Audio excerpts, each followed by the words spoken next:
Hey, Scott, how are you? I'm fine. How are you tonight, Anthony? Good. Really, really good. We have lots of things ready to go on. Got some great news coming up for our viewers and the people who watch on the rerun, as they call it. Yeah. The rerun. No, life is pretty amazing. We have some comments already, so let's put those up. I'm, Scott, I've been enjoying your dining out shots in Facebook. oh, we had some guests, Gabriella and Thomas. Gabriella's an amazing musician, and I've known her for literally since grade 6, and an amazing husband. And they were here for the weekend, Oh, okay.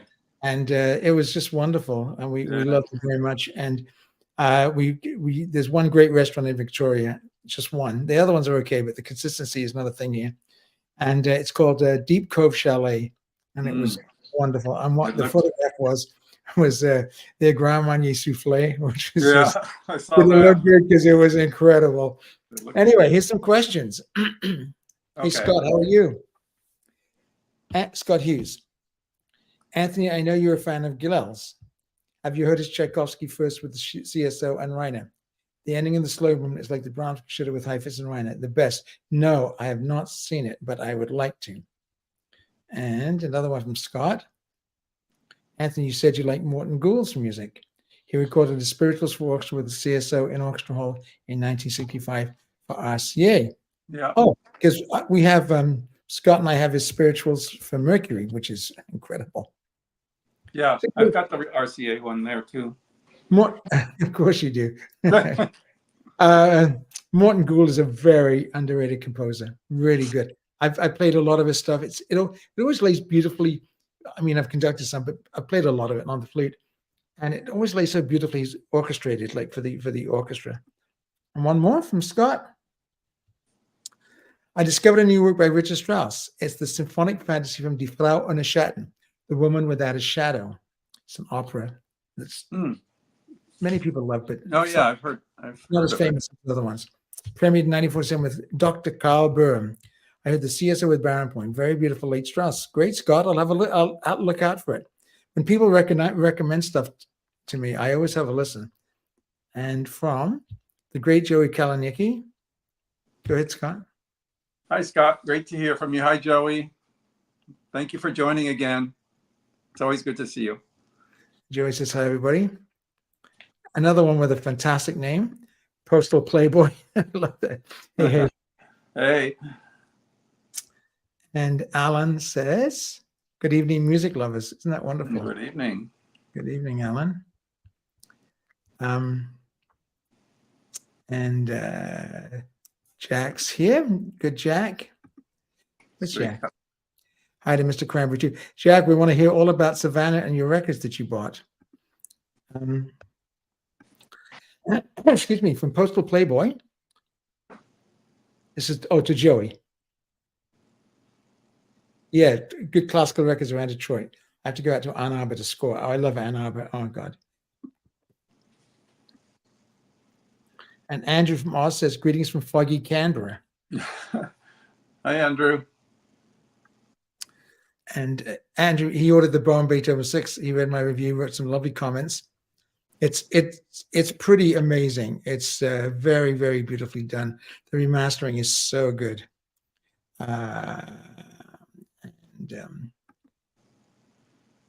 Jack says he got one prize.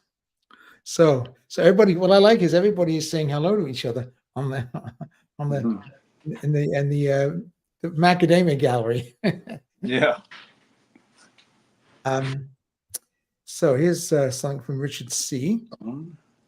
Hi, Richard. How are you? Hello, all. Small question, Anthony. Is there a newsletter we can subscribe to for your Audiophilia website? No, unfortunately not. Excuse me. Audiophilia gets about 1 million uniques a year. It's about 7 million page views. Isn't that insane? But we've been going about 30 years now, and I haven't really needed to kind of send the newsletter out to gain readers because we have 1 million uniques a year, and we can tell exactly where they're from. I can tell you where they're reading the reviews from and what they're reviewing, what they're reading from the exact town. In the middle of Australia. If it's Canberra, I know it's Andrew from Oswego. So no, I don't. I'm so sorry. Some people do newsletters and they're great, but I've seen no need. What else do we have here?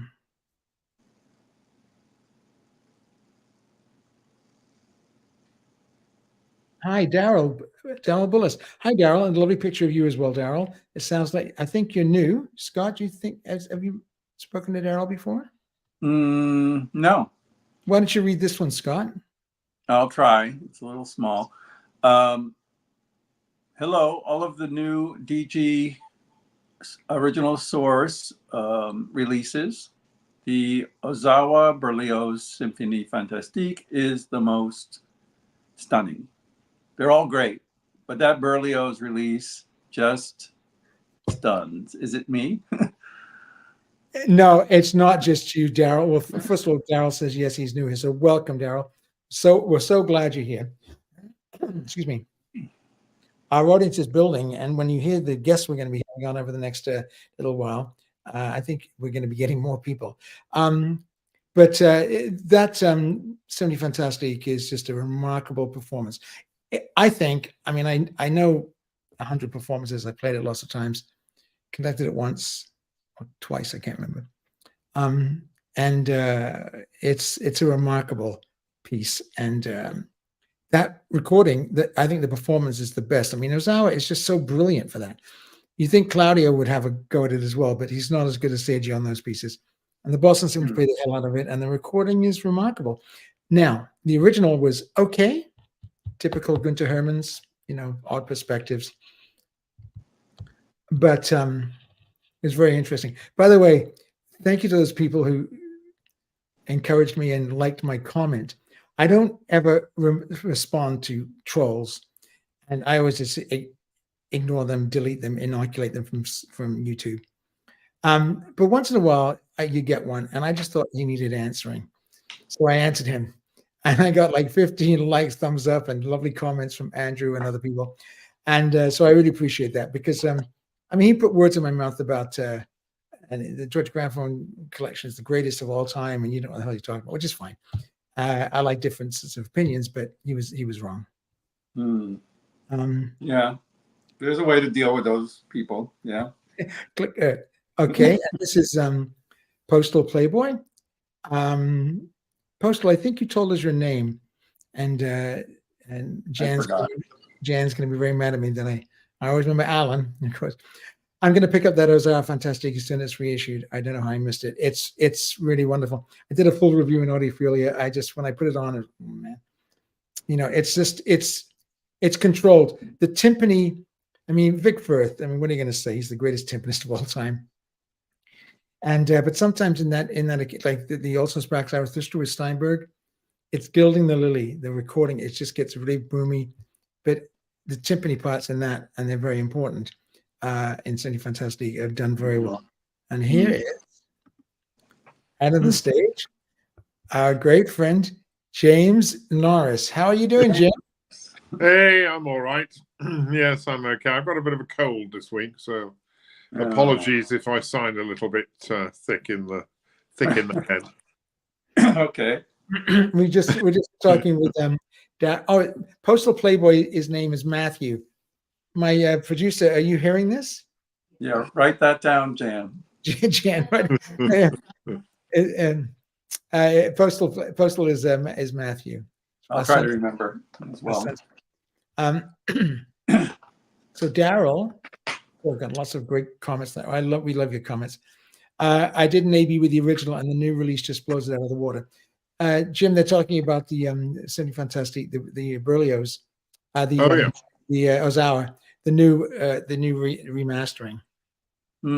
Wow. Something for you, Jim. Evening, James. Rather good morning. Absolutely, Jack. It is. Yes. Yeah. It's 1:15 in the morning for me. I know Carl will be up soon. I think that's it. There he is. Yeah. There he is. Hey. What time? Carl. Excuse me, Carl. What time do you call this? What time is it right now? It's 7 in the morning. I know, but in our WhatsApp, YouTube, fancy schmancy Audiophilia group, I said 5:05, please. And now it is 5. Is it 11 minutes past 5 in Yogyakarta? What the hell is going on with you? I'm just teasing. No, No, you actually said 10 after this time on my WhatsApp. That's why. Did it? Oh, it's okay. I think it was I'll a check mistake, that. yeah. I'll check that. We'll have to talk about You gave me a dash more time to. I'm upstairs now in the house, so it's a different background. Well, now. tell us about the. Let me just go. Hang on. Let me go big so you give us the tour. Oh, Well, look at that! Yeah, there's also interesting plants. This is what, and lizards jump on the trees sometimes and things like that. So it's actually, I like it better up here actually because it's quieter and there's more things to see. And so we'll try this, see how it goes. It looks wonderful. You live in a beautiful home. How did you find the house? Well, it's actually like a residence place where there's several different of these things, and and it's just right. People live right down the street in these similar kinds of places, and then there's a pool and a gym, and it's quiet, and yeah, it's just really nice. Oh. Secure. Well, we have an interest. I'm glad you're both here, guys. It's not the same without you, James. Hi, Carl. Is it quite humid with you at the moment? Well, every day it's the same. It's like 30 centigrade up to 35 centigrade every day. Wow. Have you noticed when we're talking, Scott's looking down at his records? He's like Madame Varney at the remember during the meeting, and he's like, we're yapping away, and he's like, I love that one. I love that one. I love this one. They won't have this one. Listen, Scott, I've got a little bit of bad news for you, my friend. What's that? Dear friend Scott, I was on the phone with my friend Jim today, and Jim said, I've got some very interesting records to show. I have. Hang on, I'm going to tell him. I'm ratting you out, buddy. And he said, you know what? I think I'm going to give Scott a run for his money today. So there you go, Scott. The gauntlet has been thrown. All right. We'll Okay. see. Well, I've got some. No, mine are. Oh, okay. We're just kidding. Oh, just teasing. Yeah. We're all jealous of you. Oh, Andrew, you heard the Brown Boy Brooklyn Fourth original source? No. Have you heard? Do you know the original Chicago Brown Boy DG, Jim? No, I know the one that the Hamburg Symphony Orchestra with Simone did. Oh, Simone, no, I'm talking about the new DG reissue. No, I'm not going to get that one. I'm going to put up some stuff tonight. But anyway, I find the original Bruckner 4 very weird in some ways. It's very rambling and incohesive of all the Bruckner symphonies, I think. And Agreed. I certainly, the abridged version is much better. And Armin says, hello, everyone. hi, Armin. Oh. Hey, Armin, how are you? Nice to hear from you. Okay, folks, so I've got a little bit of housekeeping to do. I always send this to the team. Hands, don't interrupt. Sit up. Oh, so someone had a shot at me I posted on Rachel's show the other day. What a delightful woman that woman is. I love her to death. So I posted on Rachel's show about we're coming up to 5,000 subscribers, and I'm wondering what I should do. And she's always got great advice. And then that guy Loki Teo, that kind of that odd fellow from England, comes on and goes, Anthony, you always slouch. If you sit up, he said you have a jaunty slouch. If you sit up, maybe you'll get 5,000 subscribers quicker. So Loki Teo, you know what you can do. I'm sitting up straight, notice, Loki. Everyone's a critic, Jim. Like you go on television. Oh yeah, anyway, absolutely. So please comment lots and ask lots of questions. And of course you do. You guys are amazing. If you could please like and subscribe, that really helps us a lot. But I posted my Deutsche Grammophon chamber music video, and in 4 days I got just coming to 5,000 views, which is amazing. So obviously the algorithm got it and ran with it, and I've got 260 subscribers out of it. So it's coming up fast. So I should think by July 1st I'll have 5,000, and we'll have to figure something out to do, something fun. It's classical. I know it's audiophilia, I'm not going to give away one of these step-up transformers. You're not getting that. $6,000. Anthony, Well, can hey, if we get our, I think 5,000 people on TikTok, we can start giving away toasters. friend of mine's a TikTok guru, and they're now wanting to give away toasters and things. I know everyone's like, I got an email the other day. Anthony, do you remember that one, Jan? Anthony, could you please promote our ice cream on your TikTok and your Instagram, and we'll send you 2 pints of ice cream. Another one asked me to do a watch. It was like a $75 piece of crap watch. Oh God. Yeah. Crazy. Yeah, you're going to get bombarded with that stuff. So I says, don't be shy. Jump on and show some records or ask the questions in person. That's even better. Or just come and hang out. Just come and hang out. There are no wrong questions or silly questions. Anything classical goes, and we'll even answer other questions if you want. Okay, so I'm going to do the new releases, if you don't mind. And you'll be very surprised that I actually... Oh, slides. So we have 2. I know, it's good. We have 2 LPs. And I chose these specifically because I'm doing a video right now that's talking. Oh, Loki says, sorry. All I said was I admired your jaunty angle. I'm just teasing you, Loki. You're amazing. and you were right, by the way. My producer told me that you were correct. Anyway, these 2 records are digitally sourced, and I'm doing a video about that now because, ladies and gentlemen, the analog future is going to be limited for us. So we better get used to it. So the better people, the better people who are doing the remastering, the more people, the better. So the one on the left is the 7, 8, and 9 Bruckner with Giulini. And it's amazing, but it's digital. So we'll see what happens, how they do that. And of course, Yuja is going to be digital. We'll see what happens there. And let's see what else we've got here.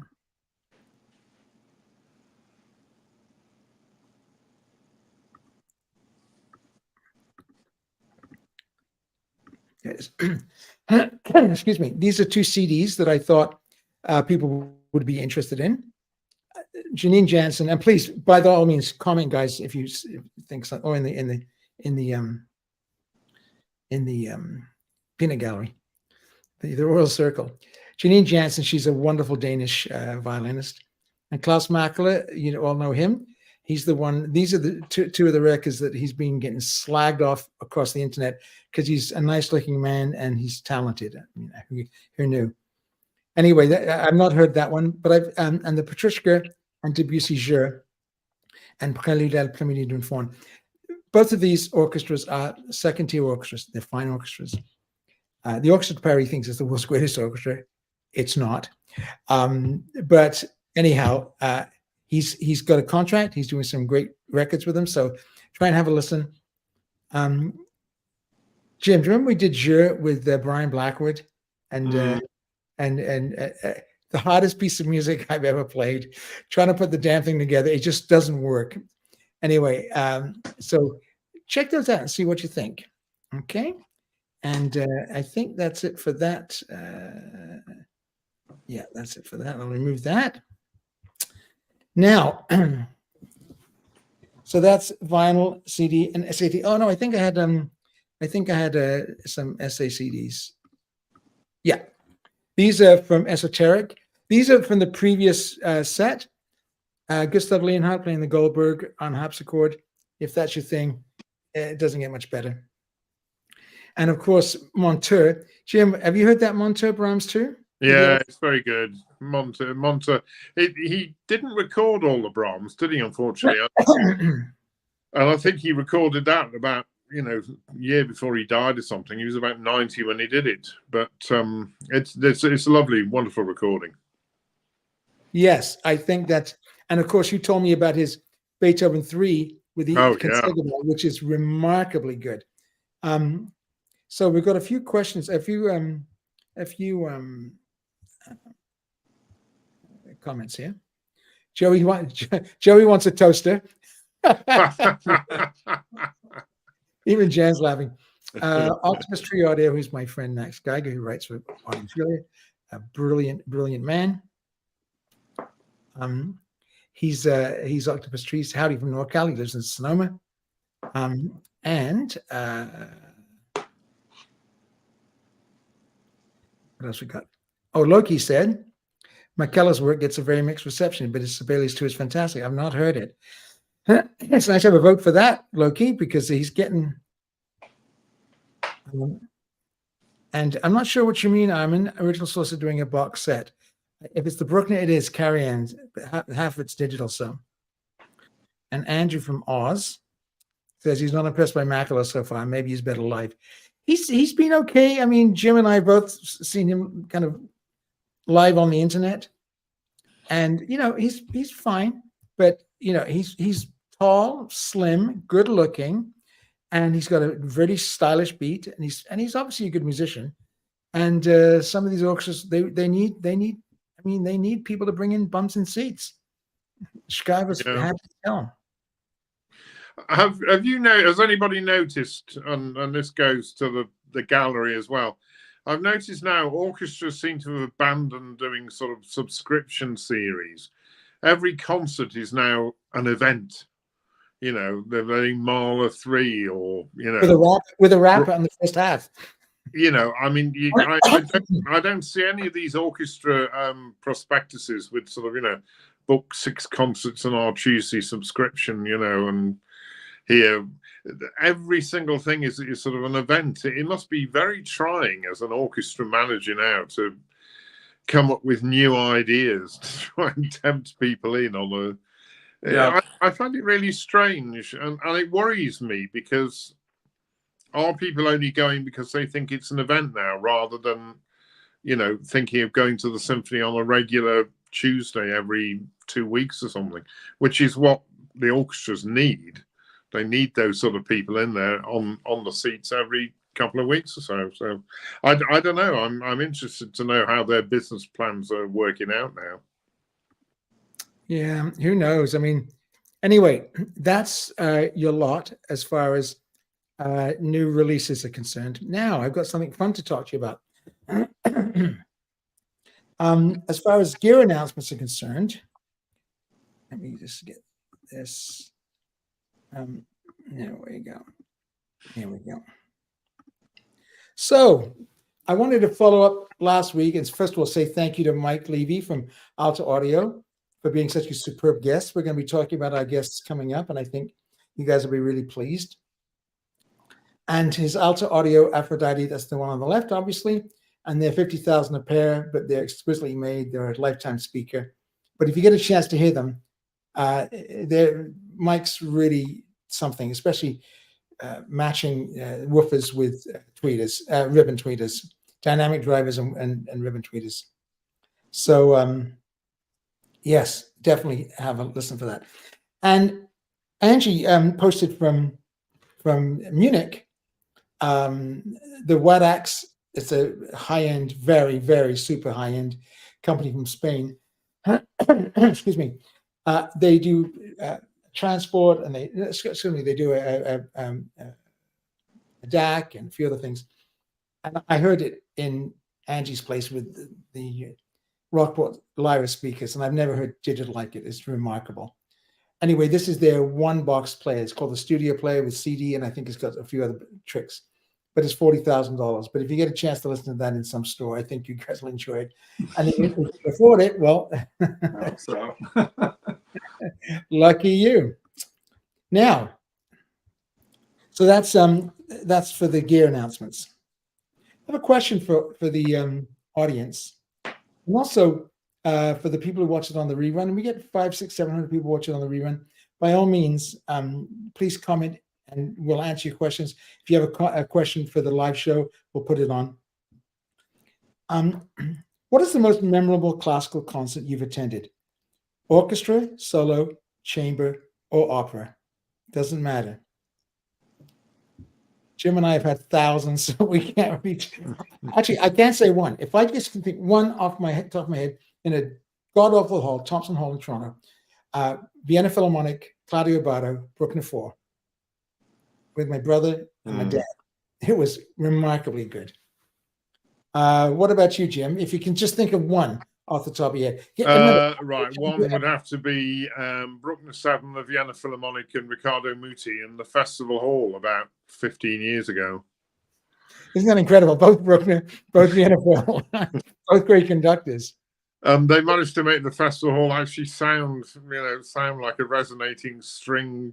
Same as the Thompson Hall, which is even worse than the Festival Hall, and the Vienna Philharmonics sound like they're in the music verein. I couldn't believe it. But I will say that the finest two solo recitals I ever went to, one was Nikolai Dyarov, the Bulgarian bass, singing Russian songs at the Wigmore Hall, and it was truly amazing. The other one was Rostropovich playing Shostakovich cello sonatas at the Barbican. It was just him on the stage by himself with the cello, and there was something almost mystical about that. It's almost as if the Messiah had descended in the Barbican for that night. It was very, very strange. Hey, Jeremy, how are you? Nice to hear from you. Jeremy said Brendel's farewell piano recital at Carnegie Hall. You were there for that. Isn't that fabulous? And Max says Beethoven 9 Cincinnati, the May Choral Festival. Louis Langley just did his final concert with Cincinnati. Floods of tears, and they must really like him. And Jack says Bernstein, Mahler 5, New York City, back 6970. Wow. And Richard says he was lucky to see the Altenberg Quartet. Jim and I are going to talk about the Altenberg Quartet in a minute at the Theatre Champs-Élysées on their farewell tour. Very moving. Isn't that fabulous? And what about you, Scott? Do you remember a concert that you've been to, a classical one that you've loved? I only started going regularly when I came to Miami. Not regularly, but sporadically when I came to Miami. And I've seen a lot of great chamber music performances at the New World Center. I don't remember the performers' names, but those are always very engaging. I love those. I've seen some of the bigger orchestral things, once with Tilson Thomas. I don't remember the piece he did. It might have been, I don't remember. But back when I was in Boston, one of the most interesting things I ever saw was the Steve Reich ensemble. Oh, fantastic. Yeah, that was amazing. I love his music. Yeah. If you want to download Steve Reich, I think it's San Francisco with Edo DeVart, Phillips. It's variations for strings, winds, and keyboards. It's 25 minutes. It's like mesmeric. Like at the end of it, it's so beautiful. Okay, here's another one. Amazing. Daryl says Stefan Deneuve conducting Strauss's Heldenleben here in Boston. It's not Strauss's greatest work. Parts of it is just when he's having a battle against the critics. It goes on a bit. But Deneuve made it sound like a masterpiece. I'll never forget it. Isn't that wonderful? That man is a fantastic musician. When he does solfege, like during me festival, he can sight read and speak it. His diction, that man's scary. He's been conducting a lot here in Miami. Oh, cool. Yeah. Sal Gentile. Hi, Sal. I think you're new. Carla, can you read that for us, please? Mahler 8 at Carnegie Hall with the soprano singing up in the rafters right near my seat. I don't remember what orchestra, but I had goosebumps. That wonderful. Fantastic. And Scott has an interesting one. Jim, when did you read that one? The one concert that stands out was the Ravel song recital Scheherazade with Janet Baker and Chicago Symphony conducted by Schulte. It was like a fantasy with her gorgeous voice and the shimmering colors. Wow. Yeah. Did you ever work with Janet, Jim? Yes, once at the Festival Hall. What a singer, eh? Oh my God. It was Mahler, rocket leader, I think. She's unbelievable. Her Dusty the one to air on Phillips. a really great Phillips with the Concertgebouw and Haitink. That lead is really fantastic. And Andrew from Oz says, Carreras live in Melbourne. He sang his heart out for a special reason. Are you going to tell us, Andrew, or are you going to leave us in suspense? I guess that's more that Australian humor we keep hearing about. I'm just kidding, Andrew. And James, hi, James, how are you? Stokowski with Cleveland mid-60s. I was in high school. Also, recently, the Emerson Quartet's final concert at Lincoln Center. They did that extended farewell tour like a rock band. They just kept going and going and going and going. Ah, yes. 3 scientists helped make his marrow transplant. Ah, right. Yeah. Yeah. Let me tell you something, Andrew. There's nothing like a successful marrow transplant. They're amazing. Okay, yeah, absolutely. And his cancer went away, and it's, thank God, been in remission for like 25 years, right? Okay, great. Well, that's wonderful. Carl, do you have one that you've been to some great concerts recently? Do you have a concert that you've loved? That sticks in your memory? Well, I was thinking back when my father was alive. We went to see Martha Argerich twice or 3 times, and twice she was just with Misha Maisky, and that was a spectacular concert at City Hall. And he's very flamboyant, and they get along very well. So it was also just nice to watch the way they interact with each other. He would come out with different colored costumes for each movement or something like that. And I think it was some Vivaldi that were playing at the end, and lots of different people were demanding more music at the end, and it was long and it was amazing. So I remember that one. Wow. With my dad. Fabulous. Nothing like, I shared the Vienna Phil concert at Brooklyn 4 in Toronto with my brother, my identical twin, the evil twin, Roger, and my dad. My dad was still alive, and it was wonderful. I remember the first movement, which is one of my favorite pieces. At the end of the first movement, the 4 horns come in. You know, I don't want to sing it again, for God's sake. But the opening horn call, which is famous. At the end, Bruckner really comes into his own as a composer, and he develops the theme. And at the end, all 4 horns and the bump, the assistant, play that, but triple F. And literally at the end of that part, and the orchestra, and it just like blossomed through this crappy hall. It looks like a freaking spaceship in downtown Toronto. And the whole audience was like hushed. My brother and I and my dad, we just looked at each other like, what the hell was that? Like, it was the first time I'd ever heard the Vienna Phil. I heard the Berlin Phil in that hall. About 2 years later, they weren't as good as the Vienna Phil. The Vienna Phil was amazing. And it's interesting, Jim, your Vienna Phil concert. Okay, well, thank you so much. Thank you for sharing from the audience. That's wonderful. And also some great, boy, you went to some great concerts. I can tell you that, Jim and I would go down to the common room at Trinity, and there'd be just a phalanx of free tickets.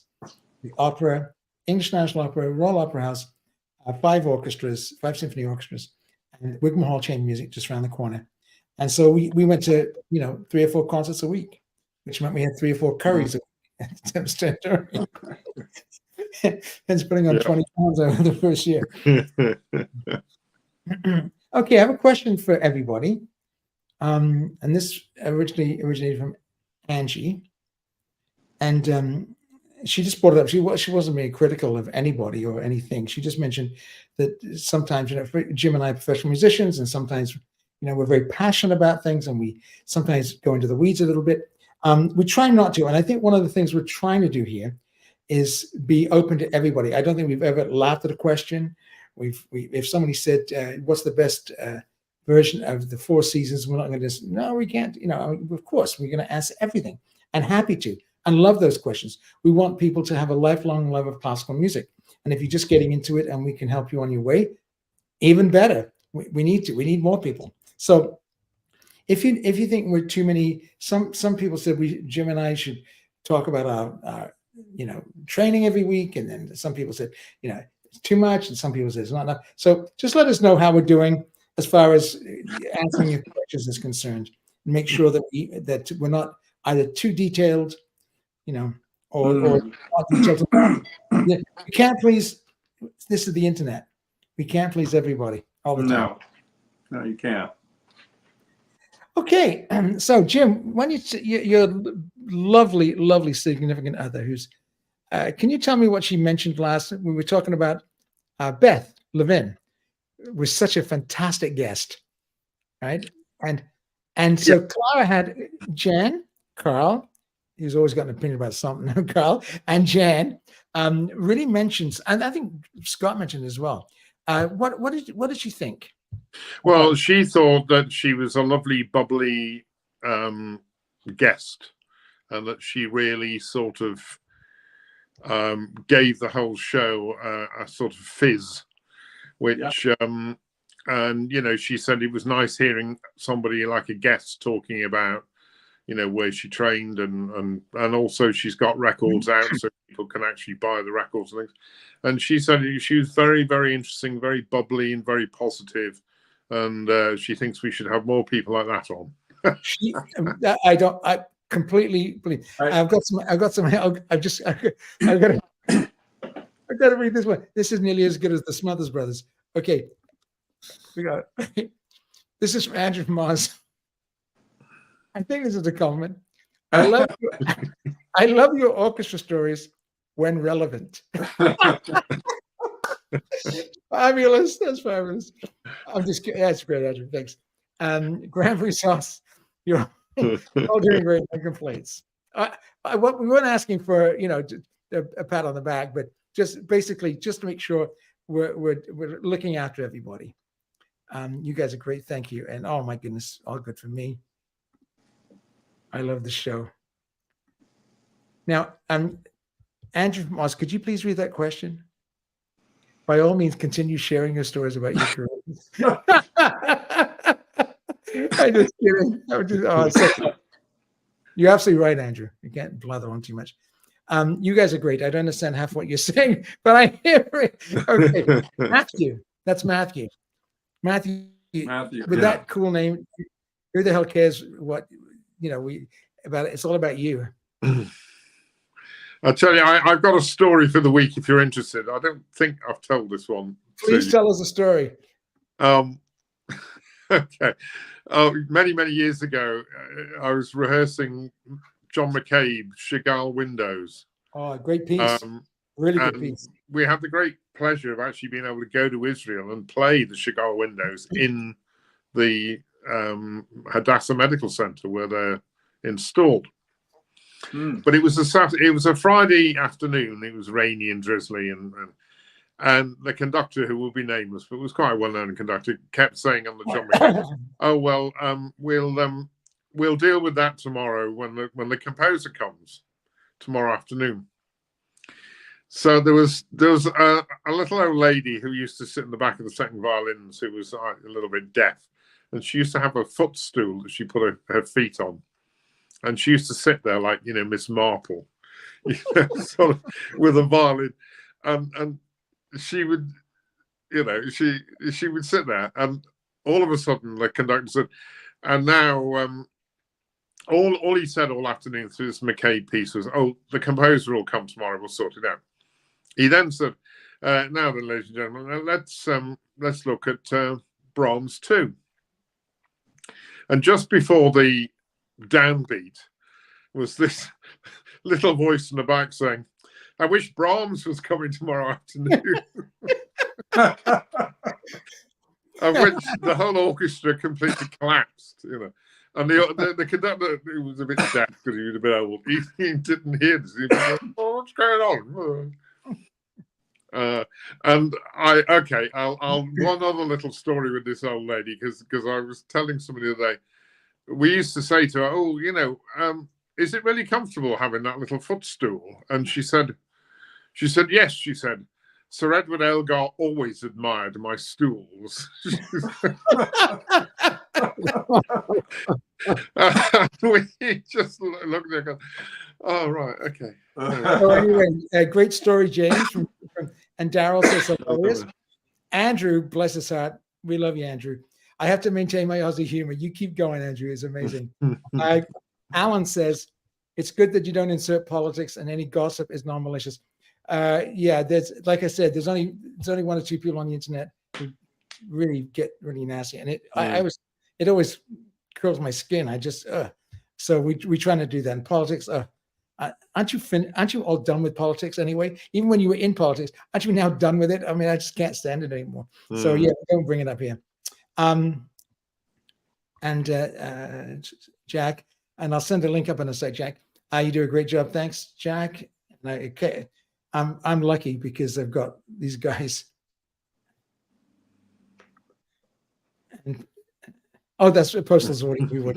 Okay, so now I'm going to put up something quite interesting.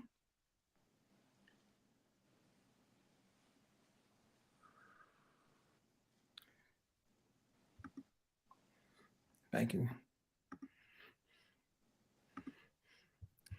Okay, have a look at that. Oops. Wow. I don't know why I can't put that on. Let's try the slide. Okay, so I guess everybody can hear me while I'm talking. Here we go. So here are the upcoming guests we have every 2 weeks. So can you all hear me? Yes. Yeah. Okay. Yep. Next week we have Brendan Heinst of Triptych. He is an incredible engineer and photographer, and his recordings. If you have a CD player and his SACDs, they're remarkably good.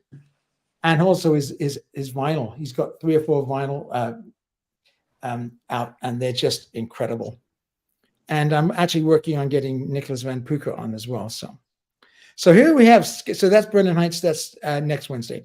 Scheduled in no particular order. Steve Hoffman, legendary mastering engineer. Steve emailed me tonight. He said, "Of course, Anthony, I'd love to. All these guys want to be on telly." Great, Anthony, great. So Steve's coming on, and we're gonna pick his brain about classic records and all these incredible reissues that he remastered. The one thing I'm definitely gonna ask him about the ice pick comment about the classic records, which is brew. I've got to ask him about that because I'll never let him forget that. Yeah. So yeah. Steve's coming on, and he'll be. I'm not sure when he's coming on. Then we have Gareth Davis, and he's the principal flute of the great London Symphony Orchestra. Gareth is one of the great flute players of the world. He was also the chairman of the LSO, like Barry Tuckwell and a lot of the great people for many years. He's a wonderful person, funny, and very gregarious, and an incredible flute player. I mean, really.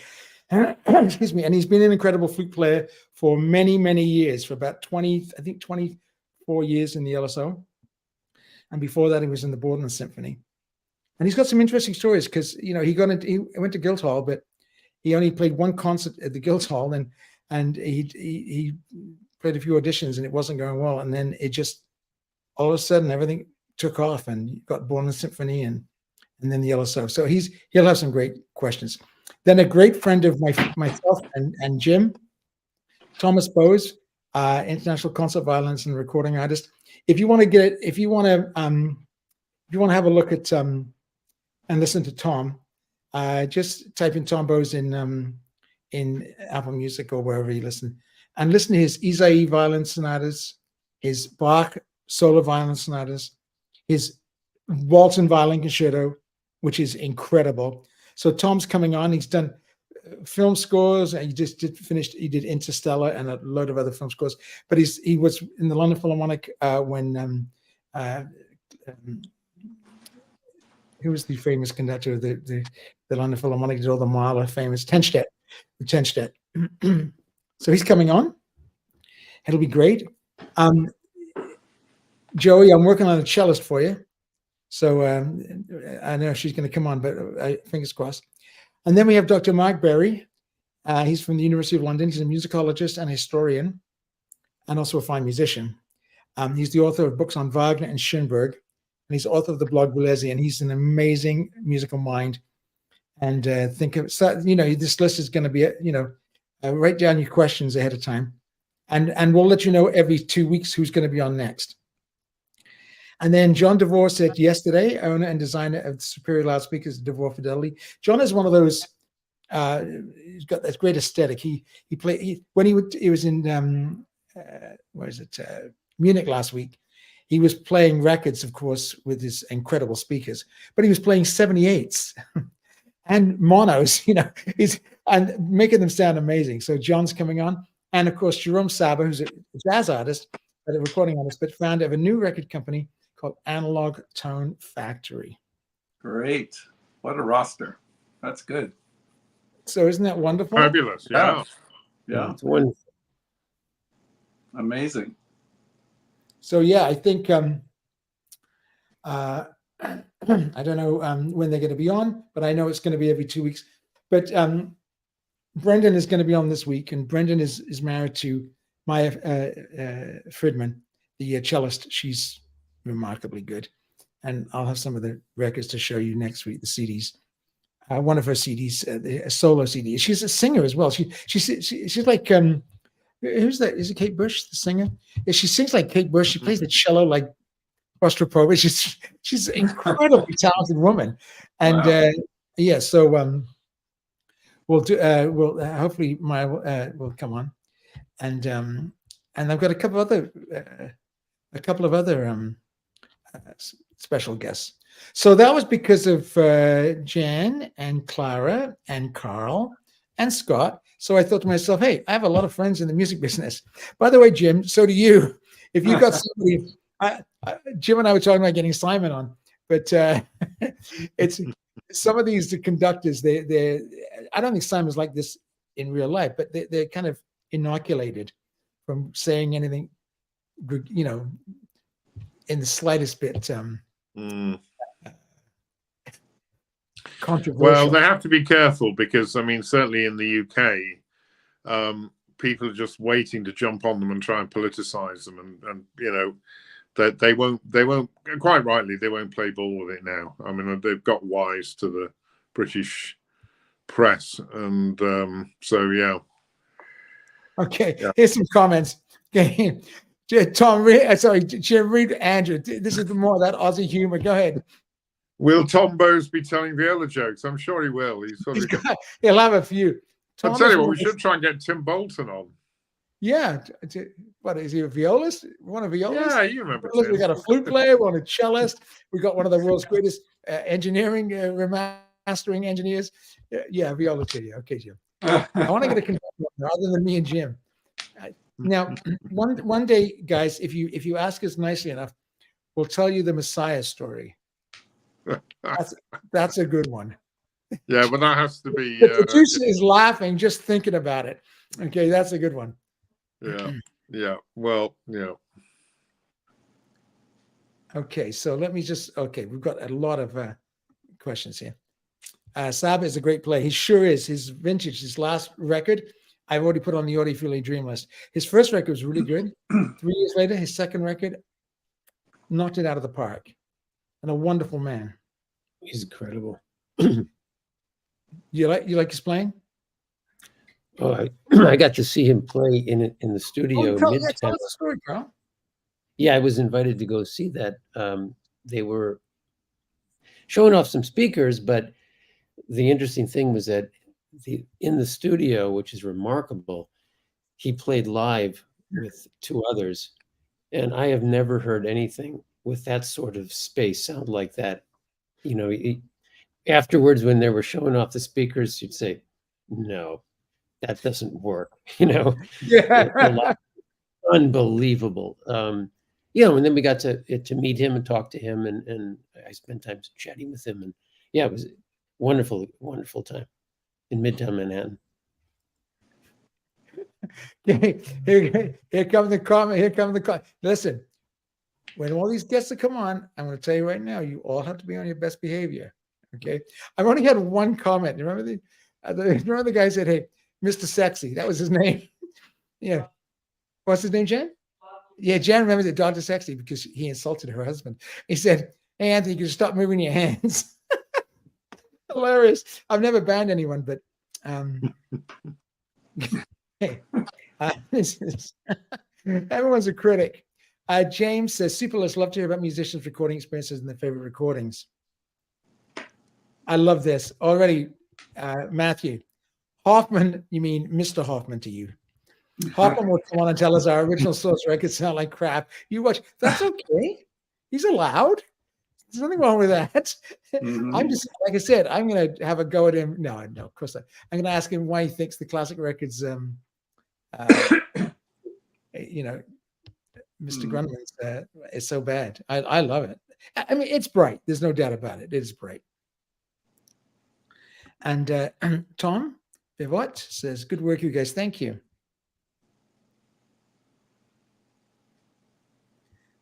And then, of course, Andrew wants, yes, we want Simon, please. Yeah. Then Andrew, he could tell you a joke and you'll say it was before my time, and you'll totally ruin poor Simon's That's right, Ray. Simon at 1:30 a.m. Poor Jim. Remember, poor Carl. He's at 7 a.m. and Jim's at 1:30 a.m. And all these guys. Brendan's going to be 1 o'clock in the morning. Gareth is going to be 1:30 in the morning. All these guys, and they all said, "No, well, come on, they were fine." The first thing I said to them on the email, "Are you a night owl?" Yeah.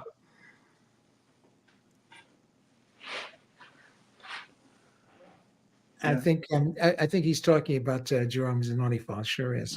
Okay, so again, you guys, thank you. First of all, thank you so much for the comments and the criticisms and the suggestions, and of course all the accommodating, the lovely comments and supportive comments. We really appreciate all of them. So that's a hell of a list coming up, and I got those because Clara and Jan and Carl and Scott mentioned that. Okay, so now, and to I just call it BOW, building a library, and we've got quite a bit to do on this, and we are, we had about 40 people watching, and I know they're looking, wait, show some records. Well, trust me, Scott and Jim are going to show some records tonight. But I just want to talk briefly about Beethoven string quartets. We covered the Beethoven piano sonatas, and please, when you watch the rerun, or write down some suggestions that you'd like to listen to. And of course, you can stream them as well, which is great. And the Beethoven piano sonatas, we had some good ones: Gilels, Schnabel, Kempf, Brendel, a few others. So they're all great. So you can have a listen to those, and you'll get the Beethoven piano, and Polini, the Beethoven piano sonata experience. The second set of music that people think is the greatest ever composed is Beethoven string quartets. So we're going to talk about our favorite recordings of them. And if you don't mind, I'm going to start. Here, so here we go. So the first one I'm going to show you is a CD. And these are the Dover Quartet. I mentioned them last week because there's a little bit of a sour taste going on right now. They're on Cedille, which is a Chicago nonprofit. Incredible records. This is a great recording. They've done all the set, 3 volumes. It's worth getting. It's really, really good. The Dover Quartet met at Curtis, 4 extraordinary players, and they play together. Their ensemble work is remarkable. There's a little bit of a kerfuffle going on. The viola's left, another typical argument, and a bit of a lawsuit, but hopefully it'll get solved. And hopefully the new violist is bedding in well, as they say, and is enjoying life with them. But they're an exceptional quartet. So kind of ignore the nonsense on Norman Lebrecht's blog, and have a listen to them. They're wonderful. And the reason I heard these is because my friend Jim suggested them, and he was right on. Yeah. Any comments on those, Jim? Yeah, no, they're wonderful. They're wonderful performances. Really first rate. I also was really impressed with the Orion String Quartet, they've now literally just disbanded, which is sad, but they were going for a good 20 years. They were quartet in residence at Lincoln Center, and I heard them do all the late Beethoven quartets live at King's Place in London, which is it's a bit like Zekel Hall in Carnegie Hall. It's a really good recital venue. And they were really top-notch. quartets, and the playing was absolutely superb. It was alive, and you left the whole buzzing, you know. And so I urge you, if you get a chance to stream them, they're very good. They're very good recordings. I also like younger quartets, and one of the quartets is the Chiaroscuro quartet. Yeah, I didn't get a photograph of those. That's they play with the original. Should I show it? I've got one here if you want to. Yes. On the, you know, there they are. Oh wow, lovely. This is a recent. The lady Ibrahimova. Her dad was the principal bass of the LSO, and she's a concert violinist. She's amazing. Oh yeah, no, they're really good. Their Beethoven is excellent as well, and it's fresh and young and vital, you know. And it's not quite. I must say, you do hear when you listen to a lot of quartets, lots of the old standard quartets. They're all brilliant, but there's a little bit of mannered playing in them because they've been playing those pieces for so long. They have a certain way. Whereas you get these young quartets, and they have that freshness of vitality, which I think, and there's room for both. There's room for both these sort of things. I mean, obviously the Amadeus and people like that, and also in their day, the Britain Quartet did. They did some really good. Well, they all seem to do the late quartets, and of course the wonderful Alban Berg Quartet. I've got a photograph coming up of that. That's one of my recommendations too. And also, you know, something that's not really mentioned so much these days, but the Tokyo String Quartet also. Oh, they're incredible. Depends on what year you get them. The earlier when they're all together is amazing. Yeah, the early ones, which are more difficult to find now, but you can probably stream them, I would think. Alan has a question. How about getting Michael Fremer? He doesn't know anything about classical music. Well, I'm just kidding. Michael's a friend of ours and a friend of mine for many years. Yeah, I'd love to get Michael. Yeah, Michael, come on. Come on. Anytime. You're always welcome, my friend. In fact, I'm doing a video now about digital records. And Michael was the executive producer of this young phenom from Juilliard named Kalen Cardello.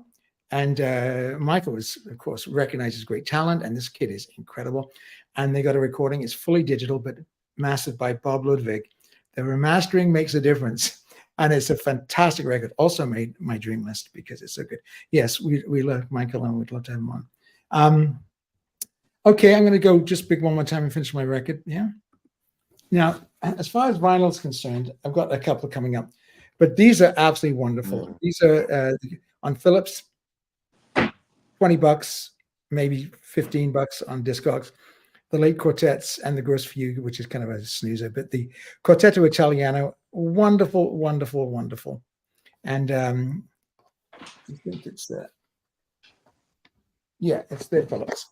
Lovely, lovely, lovely recording and great playing. Okay.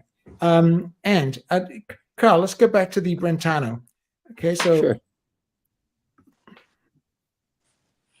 You on, Carl? Oh, well, Anthony showed the CD cover, I believe, right, Anthony? Yeah. These are the players themselves. I got interested in them years ago, and it kind of came back into memory. 8 years ago, I wrote a review of that CD. Now it's available at $24.96 streaming, I discovered. And so I got back into it again. The background is that a friend of mine at the time, a violist who was at the time principal violist at the New York Metropolitan Opera Orchestra, invited me to a rehearsal that he was doing. And there were about 15 of us just in a nice space. And we got to, meet the musicians and listen very closely in small chairs. It was really wonderful. And that's what they played was that late piece by Beethoven. I think it was the last one that he did. But it was, what was interesting was that when I tried to get a good CD or whatever at the time, I had to figure out what would be a good one. And so I finally came across the Brentano, and then I learned about this interesting thing that happened is that Beethoven originally wrote the last piece, which he then had to change because people criticized him for it. It was very long, and that's the one that's called the Grosse Fugue in B flat major, Opus 133. It was replaced by a regular finale that he rewrote because of criticism. Although he apparently, when he was told that people didn't like the way he did it originally, he said they're a bunch of cattle and asses, apparently. So he wasn't too happy about it, but he did it.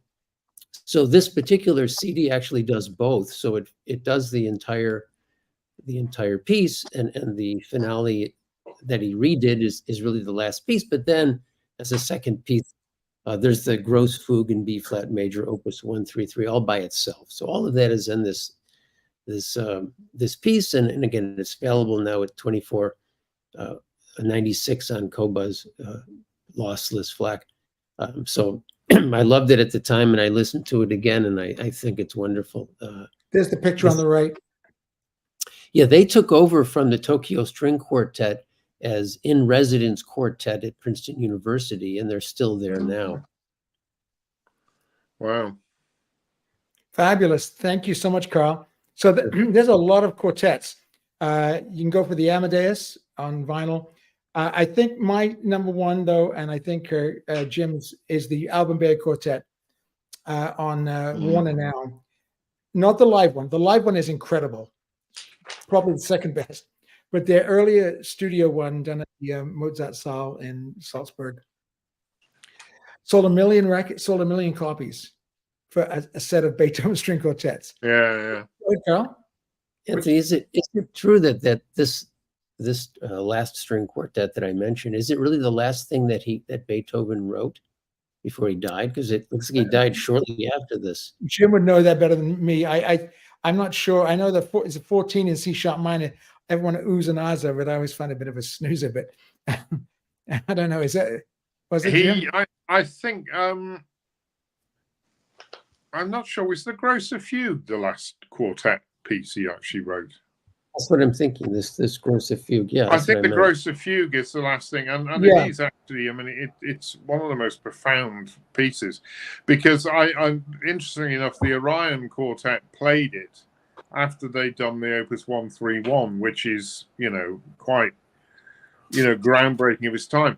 But one of the interesting things, and I love reading about sort of Beethoven people, he actually said to, I think, Ferdinand Reis, his friend, I don't expect anybody to understand this music for at least 75 years. Now, he wrote that quartet in 1825, 1826. So he's actually talking about people in 1900, 20th century people, beginning to realize what he meant. And when you think in 1901, that was the beginning of, Stravinsky and, and it was also very, it was even then, 75 years later, quite a difficult quartet. I mean, I think Fritz, the Busch Quartet and stuff, they always found it difficult to program it because, audiences found it very difficult. Beethoven wrote on the autograph, must it be, it must, which is a sort of cryptic, ich muss ich bin, or something in German, which is this sort of cryptic, what did he mean, Andrew from Walt. By the way, hi Jack, how are you? Wonderful to see you. Doing great, thank you. Good to see you all. It's great to see you. Hi, Jack. Andrew had a very good comment. Excuse me. I find string quartets is one of the hardest things to reproduce well on hi-fi. Well, what makes string quartets, as professional musicians, I'm going to give you just a little bit of an idea of what goes through Jim's and my head. Because when you're playing on a stage, it's the to and fro, the give and take between the musicians, that only the musicians know what's going on. Now, if you're in the audience and you can feel it and hear it, that's great. There's chemistry, and that's wonderful. And it's all those things that people can hear. That's great. But there's some things that are going on with the musicians that if you're in the audience, unless you're a professional musician and can see the cues, you don't hear. String quartets give me that. I know it gives Jim that when he reviews them, but it gives me that for when I do equipment reviews. these speakers behind me specifically. And I remember putting on, I think I mentioned this before, a comment on Facebook, and I got crapped on from a great height by good friends of mine, by the way, because I just said, as a stupid comment, I shouldn't have written it down, but I said, if a professional reviewer is not using string quartets as part of their arsenal for reviewing equipment, be afraid. Be very afraid. Now, I was taking the, as they say in England, I was taking the piss. But some people who are, and good friends of mine, and, famous writers, or famous, I mean, in the business, man, they dumped on me and from a great height. And I tried to explain what I was trying to, then I had to try and explain it, which is trying to explain the inexplicable, because that's what's going on in music between musicians on the stage and the conductor. So, for example, Simon, when he's conducting an orchestra, he says, all I want are your eyes. That's all we need, your eyes. And so Jack's played in orchestras, know what the conductor's after, right? And of course, Jim and I played in lots of stuff. So it's really, really important. And that give and take, but it's mostly important, in chamber music. That's why some of the comments were very apropos, that it gives the things a workout. The timbre, there's 3 timbres, that's it. It can be very dense. I mean, Beethoven quartets are very dense. There's fugues everywhere, and they're very challenging. So if you can unravel the complexity, but if you can actually hear that the intents of the artist, and on those speakers, they're the only speakers I've ever had in my house that I can actually hear the intent of the artist. And I'm not talking about timbre and soundstage and every other audiophile tenet that everyone wants to hear. I'm talking about, I could feel on a compact disc, mind you, not even on LP, I could feel the intent of what Michelangelo wanted to say, and it scared the hell out of me. I was like, oh my God, I've never heard that before. It was very difficult to write as well. So anyway, just so some of the comments about string quartets are absolutely apropos. Jack, how are you? And how is Savannah? Just to add to your comment, I don't know, I've got a lot of DVDs. I don't have any string quartet DVDs, but once in a while I like to pull out something that I can see video of. Not often, but once in a while. And if there are any string quartet DVDs around that are any good, I'm sure there are. I'm sure maybe you guys know. I would encourage people to watch a video, just reinforce what you were just talking about, and you could see the communication between these players, and there's some body language going on. There's all sorts of stuff going on, and what you were just saying is so spot on. That's amazing. Well, it's hard to explain, but when Jim and I played chamber music together, and I didn't do anything with the button. There we go. Carl, you're there. Good. Armin said, hit the like button, everybody. I appreciate that. Thanks. Yeah, good idea. And it's that magical stuff that when you're musicians and it's kind of like you're psychic. So Jim and I would play, and Jim I'd be sitting in this part of the orchestra. Jim was, and we know what the conductor was thinking about. Anyway, it's like being an identical twin. I know what he's thinking. Okay. Anyway, so now for next week's assignment, Scott, I sent you a note during the week. I didn't hear from you. Did you find any Beethoven quartets? No, I don't have any in my collection. No problem. Okay. Yeah. I think this one will be a little bit easier for everybody. I'm going to look for that Alan Berg one though. This one is what we're going to do for next week. It's building a first-class library. It's going to be the great recordings of Bela Bartok. Okay. CD, vinyl, or streaming. And I think it was James. I mentioned it last week about the Calidor string quartet. I could find it. And I think, is it you, James, that your son or daughter is in the quartet? Anyway, I listened to those all week because I think it was James or somebody that mentioned it. And my God, they're wonderful. Really, really good. So again, we've mentioned, yes, this is Dad. James, wonderful. I don't know which one your child is, but they're all very talented. And please give them our congratulations. Anyway, yeah, so you can see Jane. Yes, this is Dad. Proud Papa. Good for you. Anyway, so now over to the Battle of the Vinyl. We have 20 minutes left between Scott of the Pressing Matters and James, viola player, bass baritone.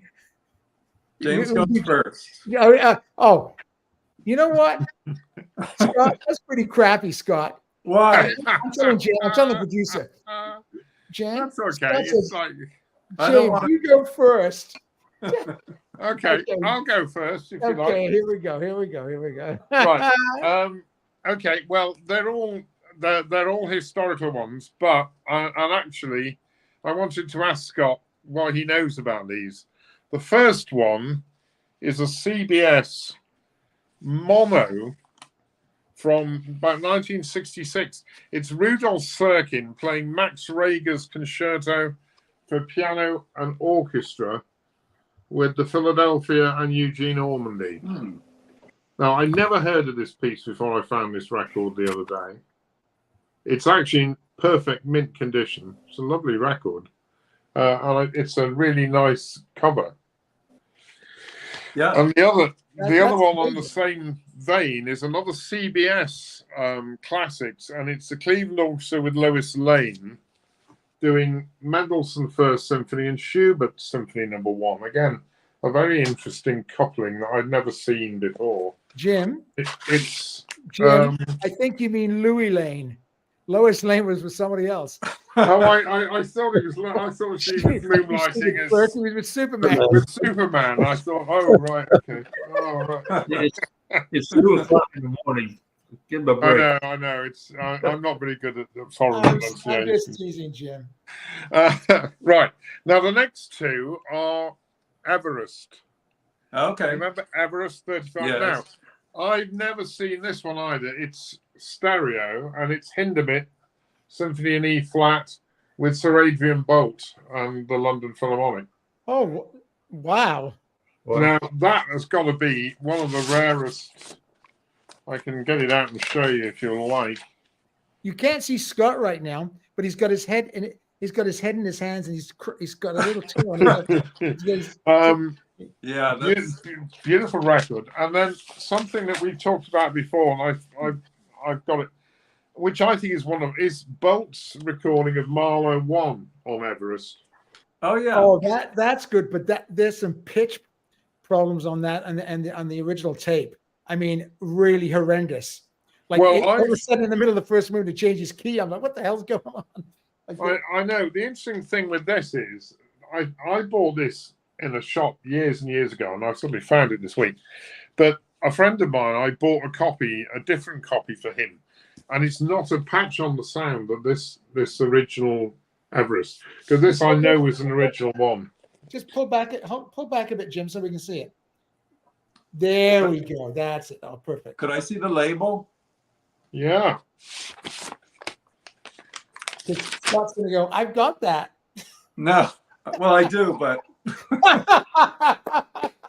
okay, that's the last label. Yeah. Mm-hmm. Yeah. Cool. Very cool. Now, okay, I've got the grand finale here. Ooh. Oh. Okay, the grand finale is the original 3 LP mono set of Beecham's recording of Carmen with Victoria de Los Angeles. Oh man! Oh wow! The charity shop again. Yeah. How much? Now this was all 3 records were 95 cents for the 3 of them. Oh god, that's a great recording. And as you can see, it's a beautiful condition. I think it's probably only been played twice with the original. And it's all 3 records, and they're all 3 of them in great condition. And I thought, am I going to buy these? Do I want to? Oh, as a bonus, Paul Kletsky's Scheherazade with the Philharmonia. Yeah. Hugely underrated conductor. And HMV, but I love Kletsky. Nice. But I mean, the Carmen, I think, is a rarity that is worth. Yeah. So I don't know, but I mean, can you enlighten us on the some of the CBS stuff, Scott? Honestly, no. Those were released on Columbia here, I believe. Right. And I never got into collecting Columbia. I know that there's some great performances on it, but at least here in the States, the pressings or the masterings were not very good. Maybe they're different in the UK, though. Well, interestingly enough, this Max Rager one says made in England. Okay. So I have a feeling that both these CBS ones are actually pressed in the UK. I think so, yeah, because those jackets and the fact that it's on CBS rather than Columbia, probably. Okay, Yeah, before we get to Scott, Jack, did you say you had one humdinger to show us? I have one. Okay, here we go. So there's a store in Savannah that didn't have a lot of classical records, but they did have a section for classical records. And in that was the Rockaway pressing of. Oh, nice. Ah, Now I'm going to show you what's interesting is it is clean as a whistle. Hmm. yeah. Yeah. And here's the good part. I don't know if you can read this or not. $5.99. $5.99. Wow. That's good. Amazing. Yeah. Now I know this has been reissued. I think Analog Productions I've got it. reissued. Fantastic. And Yeah. this is so clean and so good that I'm going to try to find the. I mean, Anthony, is the reissue better than? It's Well, gotta be. honestly, I've never actually heard the original. I will tell you the way that Heifetz launches into the last movement Yes. of Scottish Fantasy is just remarkably good. Yeah, Like the yeah, guy he was is on fire. he's amazing. Okay, here we go. He was- Scott, you're on, my man. Okay. Here we go. I have three of those. I think you have the mono there, and some people prefer the mono to the living stereo. Can you check that to make sure? It would be an LM prefix. Yeah, it is. It Jack, is. he's going to give you 6 and throw in a toaster. Yeah, it is LM. It is. Yeah, yeah. No, Max says the those. Scottish Fantasy is fire. And you know why I know that? Because when I played this yesterday, I played it on my Audio Technica mono cartridge, thanks to Anthony. Uh-huh. Okay. Oh yeah, the Audio Technica. Are you enjoying it, Jack? Yeah, it's not broken in yet, but it's audibly. It's a remarkable, for the money. It might be the best value in phono cartridges I around. think you're right. Okay, go ahead, Scott. Okay. I got a stack of thrift store stuff. Some from each label. So I'm just going to show quickly because there's a lot. These are mono Londons. Answer May's The Beautiful. Rite of Spring. Cool cover. This is also Answer May, the Boutique Fantastique. That's some cover. London. Yeah. I like those early London covers. This is sorry for the reflection. Oh, that's gorgeous. Oh yeah. Yeah. Great artist, and those Brahms sonatas are so heavenly. Oh, This is a beautiful, beautiful record. I love that one. oh, it's just gorgeous. That opening, oh, stunning. Schubert symphonies. What numbers? 3 and 6. This is a ballet record. Oh, Richard Bonham. Oh yeah. Yeah. That's very nice too. Good John engineering. Sutherland's husband. Yes. I talk about her in my new Maria Callas video. This is a famous one. I've got the Decca and the London. That's an incredible. That might be up for your Bartok next week. Yeah. Did a Actually, video about the shootout between that one and the Reiner. They're both. I will do that. Another London. Oh God, Mm. that's stereo or mono. Stereo. Backhouse, fabulous. Oh, sorry, yeah, Wow. read it. That would help. Lights Oh, I've got, in yeah, the- it's fun. That's nice. yeah, this is a beautiful record. Here's an Everest. Yeah. Oh yeah. Yeah. Mhm. This was the that Magento label, which is my favorite of all their labels. Here's an kind of an odd EMI in the South, Silvestri. Oh, Oh. that's brilliant. That's Yeah. a great record, underrated conductor, and In the South is my favorite Elgar work. Just Oh, yeah? incredible. Oh, dedicated to Richard Strauss. It's just, it sounds like Strauss, but via Elgar. Jim thinks the cello concerto is better. I think, don't you, Jim? But I love. No, the violin concerto is the great. No, but that was recorded in Winchester Cathedral, wasn't it? Mm, I don't know, but the Wasps by Vaughan Williams. That's a great overture too. The buzzing Yeah. around at the beginning. But In the So- South, the last year was fantastic. Yeah, no, I Silvestri urge was everybody to fabulous. stream that piece. London That's a Philharmonic quality. this is one of the few Phillips that I have. And that's an early Phillips. That may have well been pressed in England, my friend. Mm. Yeah, I think it is. No, it's Japanese. Oh, Japanese. Okay. With Ah. flip back jacket. Yeah. This is a Nunsuch record. The vault never disappoints from Matthew. You're right, Matthew. Sorry, go ahead. Paul Jacobs. This is a well known for its good sound. No, he was the New York Philharmonic pianist for many years. Brilliant. Another Rite of Spring. I have so many many. That's a famous one. Odeon. Yeah. Now this is an Argo Oh, Simon. Oh. organ. Yeah. I love Simon Preston. This I love. I love this record. I don't know why, but I just do. Well, I have the Yeah. original. I had the original EMI of that, and Dance Rhapsody #2 is beautiful.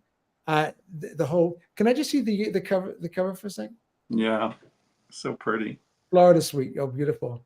And of course, Yeah. Paris. Music. Wonderful.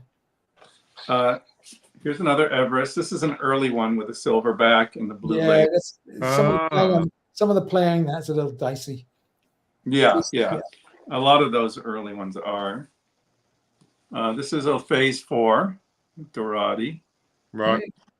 Good sounding record. This is a good one. Jim may have been on that one. Oh yeah. This one I actually haven't listened to, but do you know anything about this?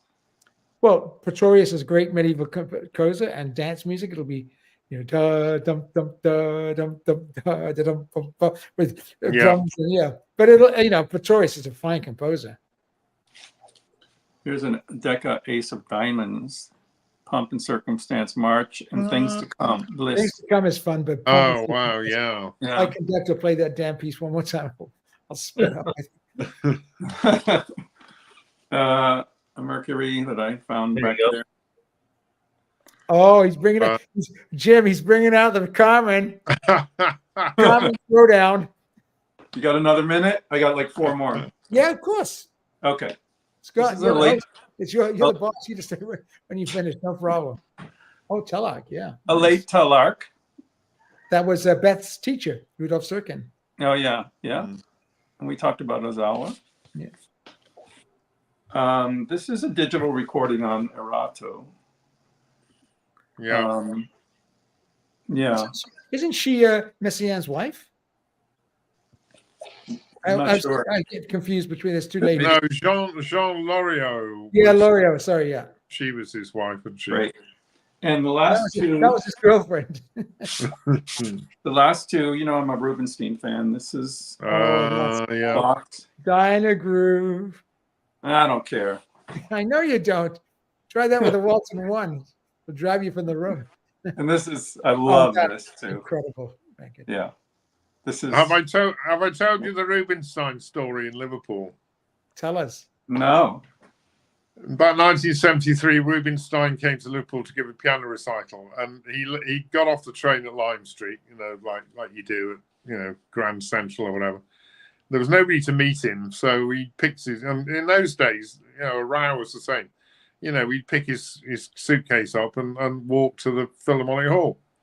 So he goes into the front door of the Philharmonic, and it's about 1:45, and I think he's due to have a piano, rehearsal in the hall.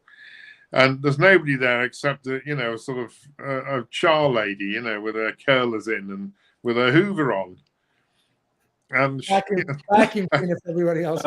And he comes into the hall, and she looks at him. She goes, "Oh, can I help you?" And this kind of thing. And he goes, "I'm here to go. I'm Otto Rubinstein. I'm here to go." "Oh, I'm sure that's lovely, love." She said, "You look a bit tired, though." She said, "Would you like a cup of tea?" So, of course, Rubinstein, he liked the ladies, and he said, "Oh, that would be very lovely. Thank you very much. So, will you come with me?" So she leads him backstage into the cleaner's cupboard with the electric kettle, and makes him a cup of tea. In the meantime, the Liverpool Echo reporter has been dispatched from the Liverpool Echo to photograph Arthur Rubinstein.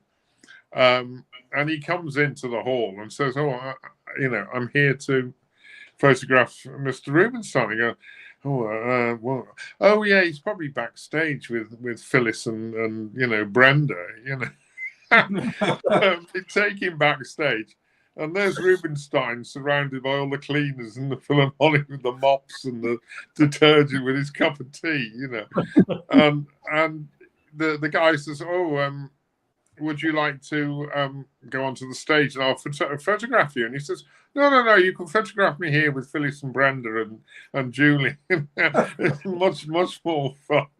So this guy had to take these photographs of him, with a cup of tea, and the cleaners looking on with adoration or something. Oh, wow. And Anyway, just let you know, Andrew Renault has appeared. We're looking at his stereo. Let me have a look and see if I can get this big just to see what it looks like. wow. Yeah. Wow. Yeah. Wow. Anyway, James says, in the South, heard it in Pittsburgh last year. Mark Elder conducting. Loved it. Mark Elder. Jim, do you remember they called Mark Elder when he took over the English National Opera? Do you remember? Yeah. The Ayatollah. The Ayatollah. Because he came and he goes, "You're fired, you're fired, you're fired, you're fired, get the hell out, you're fired, you're fired." Like you fired 15 members of the orchestra, like first rehearsal. Like, get out. Wow. So the whole orchestra called the Ayatollah. Ladies and gentlemen, it's about that time. I feel like Carol Burnett. We've had such a beautiful time together. First of all, thank you so much to the Peanut Gallery for the incredible comments tonight and the suggestions, the criticisms, and the stories, and your experiences in great concerts. We'll be asking that question again, so we don't catch you off guard. Of course, Andrew Mons has disappeared. Andrew jumps in. There's nothing there. There's just there. Oh, there he is. It's a murky picture of a stereo. Anyway, thank you so much for everybody watching tonight and on the rerun. We really appreciate it. Please leave a comment, a question for the next week. We do listen, the Calidor String Quartet. I just want to say from these guys, great show from Joey. Thank you, Joey. Jack, Joey, Alan. You guys are like the MVP, man. Yeah, another wonderful show. Anthony, you need to pull your earlobe like Carol Burnett. Yeah. Jim, you're out of tune, Jim. And Matthew goes, "Cheers, boys." And Daryl, welcome again, Daryl. Thank you for staying and staying for the whole show. We had a lot more people watching tonight, so obviously the show's getting a bit of traction. I think when Hoffman's on, all those guys from the other places will come on and yeah. But I'm ready to ban those guys, so don't worry about it. It'll be fun. You could get Hoffman and Fremer on the same night. That'd be good. No, we're not like that. No, we're not. No. We don't. We're here for a long time and a good time. We don't care. Yeah. What other people do is fine. They're both good people. Yeah, it'll be fun. Anyway, but most of all, for you guys, my incredible co-host Scott from the Pressing Matters. Thank you so much, Scott. It's wonderful to see you. And I couldn't do it without you. And of course, Jack, our amazing regular panelist. That's what it is. Fantastic. It's great to see you. Your trip to Savannah went well? It was great. I went down there scouting for a photo event that'll happen next year, but I haven't been there in a long time. You know, Jack Renner from Telarc was a good client of mine. He's quite a photographer. Kind of a unique person, but yeah. But he took up photography. Anyhow, another story for another night. Wonderful. We're glad you're back, and Yeah. you know, I think Jim's going away to Sicily with the lovely Clara in a couple of weeks. But he's gonna be working on getting the Airbnb wireless because he's not getting a week off. Okay? And James says thanks, wonderful as usual. Time for some toast. He wants his toaster, and a compliment from the Loki Tio. Good show, Loki. Thank you, Loki. It's good to see you. I know it's late over there for you guys. Most importantly, though, guys, Carl and Jim, thanks so much for being the most wonderful friends and the most supportive people, and for all your stuff you do for Audiophilia. I mean, my God, incredible. So that's it for the week. We'll be back next week with Brendan Heinz as our guest, and some more records and some more stories, and maybe